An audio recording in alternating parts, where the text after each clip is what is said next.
Good morning, afternoon, or evening, classmates and professor. My name is Stevie, and this is week three's journal collaboration entry about the contemporary issues surrounding the Mi'kmaq. And I found a video that I thought would really set the tone well here.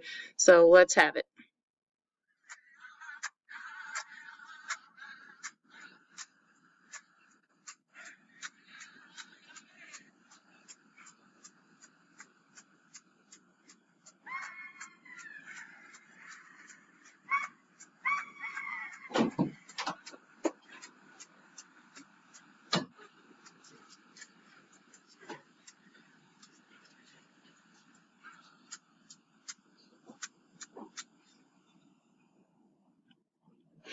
Okay, so I thought that would be cool because now you get to hear the language and you see how they dress and where they live and stuff like that.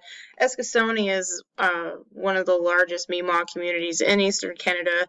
It's 50 kilometers away from Sydney, which becomes an important city to note later in the presentation. So there it is. And so when we're talking about the Mi'kmaq today, we got to remember that this is one of the oldest, potentially oldest communities in North America, and a lot has changed within the last 400 years, and then it seems like within the past 100 years, the geist regarding First Nations has made a complete 180 in Canada. So I found this article in the Ashford Library.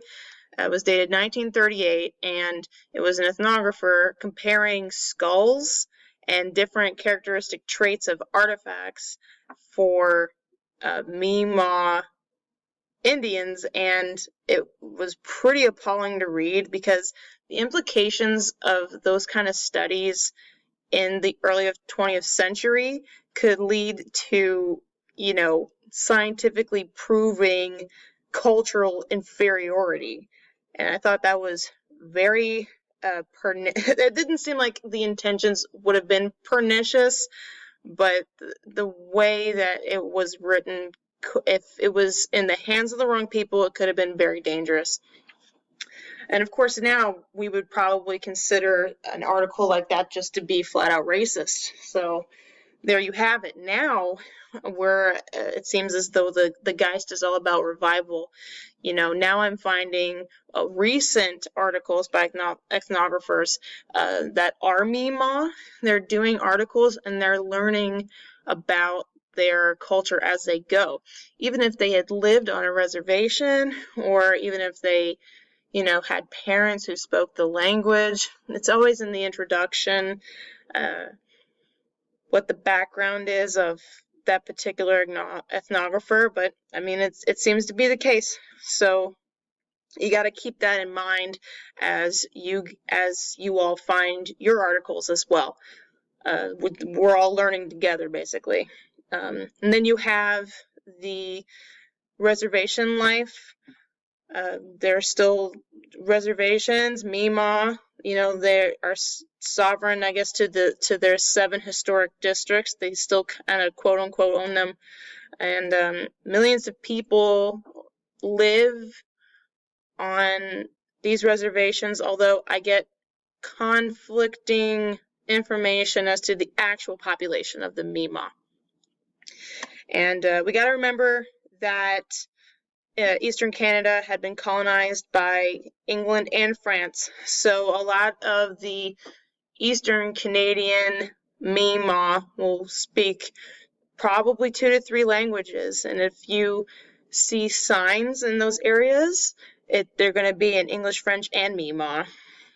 And this is my boyfriend in the picture. He's Mi'kmaq, so I mean he doesn't know any of this stuff at all, and sometimes it's kind of difficult to talk to him about it. So we just gotta remember that they're just people, and that's that. So that's the social side. Now I want to focus on the political side. You tend to have a dichotomy between Aboriginal law and just Canadian law in general. Over the years, and Canada it's been kind of tough for First Nations to co-opt the Canadian justice system. Simply, I think, because there's a cultural dissonance. The Aboriginal way of justice can be perceived as either ineffective or just plain unprofessional as far as the ethos of this European descendant Canadian system. And I wanted to mention one case in particular. It's called the Marshall Inquiry. It happened, I think it was the previous generation, it was in the 80s or something. And what occurred was somebody was murdered, and it was the target was a Mi'kmaq man who, in every report I see, it says that there's no corroborating evidence that he committed the crime or that he was even there, but he was sentenced to a very long prison statement, sentence, sorry, and then he served 11 years of it. He escaped prison. They found him. They brought him back. He's completely unrepentant, understandably, if you hadn't done it. And so because of that, he can't get parole, and he's just stuck in there.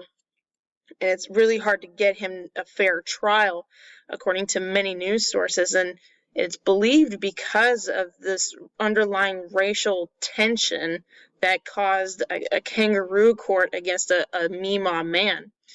But you also have to take into account that the Mi'kmaq are a sovereign nation within Canada. Some things, depending on what it is and who it is, it's either going to be handled in the local courts, with that Mi'kmaq language and the Mi'kmaq way. It's just going to be a small town, most likely. Everybody's going to know each other. Things are probably going to be handled more amicably. And then you have the Canadian system, where all in all, it's perceived to be shameful if you're Mi'kmaq and you're in there. If you get called to go into court, most of these tribal members, they don't understand it. They think that they're going to jail, So, not that they're there to be like witnesses or, do jury duty, or I don't know, whatever you have it. So, it's been very difficult for them, and they're working on it in any way they can. They're mostly what the Mi'kmaq are doing is they have historically friendly ties with other nations like the Passamaquoddy and the Maliseet. And so all these other nations have kind of combined forces and formed unions over the years.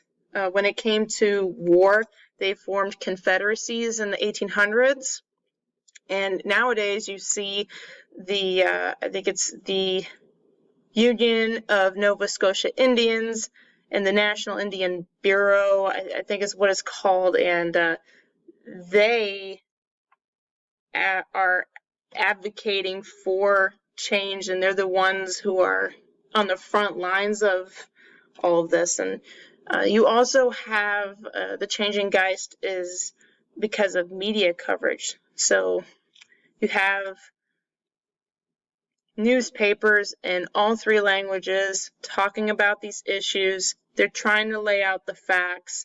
There are a lot of progressive, or I should say left-leaning media in Canada, and this is starting to affect the conversation more now. So I hope that you found that informative, and like last week, I'm thrilled to hear what everyone else has to say.